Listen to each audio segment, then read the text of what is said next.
Welcome guys to a nightmarish journey into the twisted world of one of cinema's most iconic and chilling figures. Welcome to my world, bitch. He's the stuff from your darkest dreams, a sinister presence that haunts your sleep, and he's been terrorizing audiences for decades. In this video I'll be your guide through the realm of fear, and today we delve deep into the terrifying legend of Freddy Krueger. In this video we'll unravel the horrifying mystery surrounding this nightmarish character. Who is Freddy Krueger? What unspeakable acts does he commit, and where does he slither to when his victims are awake? Prepare yourself for a spine-tingling exploration as we uncover the nightmares and the chilling secrets of Freddy Krueger, the nightmare slasher. So grab your popcorn, turn down the lights, and let's begin our descent into the world of Freddy Krueger.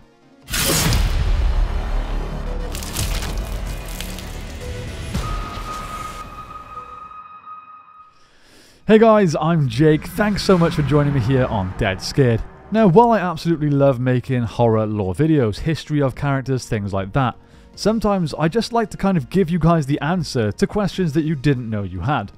So the other night I was watching Nightmare on Elm Street and was thinking to myself, where does Freddy go and what does he do when his victims are awake? We all know that he is the nightmare slasher, occupying our dreams and turning them into nightmares. But what does he do when we're not sleeping? But to answer any of these questions, we must first understand what Freddy's powers are and how exactly they work. Freddy Krueger, a name that strikes terror into the hearts of horror fans worldwide. Created by Wes Craven, the nightmarish character made his first appearance on the big screen in 1984's A Nightmare on Elm Street. We all know that Freddy's powers are the ability to enter one's dreams, but they are far more complex than just that. But first, who is Freddy Krueger? He's a vengeful spirit with a gruesome backstory. He was once a child killer who met a grisly end at the hands of some angry parents seeking justice. But death couldn't contain his malevolent spirit. Now he haunts the dreams of Elm Street's teenagers, exacting his revenge from beyond the grave. Freddy's weapon of choice, his iconic glove with razor-sharp claws. It's a symbol of his sadistic nature. He invades his victims' dreams where he can manipulate reality and commit unspeakable acts of violence. But as I said, Freddy's powers are more complex than just being able to manipulate one's dreams. His power is essentially melding the dream world with the waking world. In a normal dream, what happens to you is immaterial. You can get cut to pieces, fall off a building, or pretty much anything you can imagine, and wake up absolutely fine. But when Freddy stalks you, he draws your physical body partially into the dream world. And what happens to your body there also happens to your body here. That melding is a two-way street, however. And it isn't just injuries that follow you back out. Small tokens can come with you too, like feathers from a pillow that Freddy slashed, or a piece of his sweater that you tore free. And the longer Freddy is active, the more powerful the merger between the dream world and the waking world becomes. By the time he's killed 3 or 4 people, the merger is so stable that Freddy himself risks being pulled out of the dream world if he's too close to you when you wake up. Freddy is significantly less dangerous in our world, but he's still a psychopath with razor blades on his fingers, and he can still kill you. But he loses the omnipotence he enjoys in the dream world. He can cut you, but he can't turn the floor to jelly to prevent your escape, or manifest as your worst fears. Although as shown in Freddy vs. Jason, he does have mad fighting skills, so not someone you really want to have to deal with. Now it's important to note that Freddy can be killed in the waking world, but it's only a brief respite, as he will reform in the dream world once again, more or less unharmed, and eventually continue his rampage. So what exactly happens when his victims are awake? Now usually when the victims are awake they believe they are safe, but the nightmare is far from over.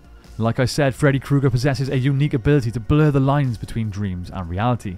He can continue to torment his prey even in the waking world, turning their everyday lives into living hell. However, like I mentioned earlier, there are some pretty specific requirements for this to happen, so it's safe to say that Freddy spends the majority of his time somewhere else. He essentially exists in this limbo dream pocket dimension adjacent to hell, which we can assume is how he contacted Jason in Freddy vs. Jason, as let's be honest, both of those characters would definitely be in hell, or at least somewhere adjacent. I always imagine he just chills in some sort of manifestation of the boiler room where he first took the children of Springwood, but he can change it at will to anything he wanted. A scrapyard, an abandoned high school, or a creepy, rotted version of 1428 Elm Street. And it's likely that he spent most of his time studying his potential victims, working out their fears so that he can play on them later. Then, when one of them falls asleep, Freddy gets to play. So how does one defeat such nightmarish terror? Well, Nancy Thompson is one of the few survivors who have actually faced Freddy and lived to tell the tale. Whatever you do, don't fall asleep. She discovered that the key to defeating Freddy is by taking away the fear that fuels him, by turning your back on him and refusing to give in to terror. I would imagine that's very much easier said than done. Now, throughout the Nightmare on Elm Street franchise, we've seen Freddy defeated time and time again, but he always manages to claw his way back into our nightmares, reminding us that the line between dreams and reality is thinner than we'd like to believe. So the next time you find yourself drifting into the realm of dreams, remember the name Freddy Krueger, and be careful not to fall asleep, for in the world of nightmares, he is the ultimate nightmare. Now it's time to bring this video to a close. This was more a video of me sharing my thoughts than anything else. I've really wanted to make a video on Freddy Krueger for a while, so this one was really fun for me to do. I'm still hoping to getting around to maybe putting a full history of Freddy Krueger video together, but a long and really in-depth one, like 40 minutes, something like that. Let me know in the comments down below if that's something you'd like to see.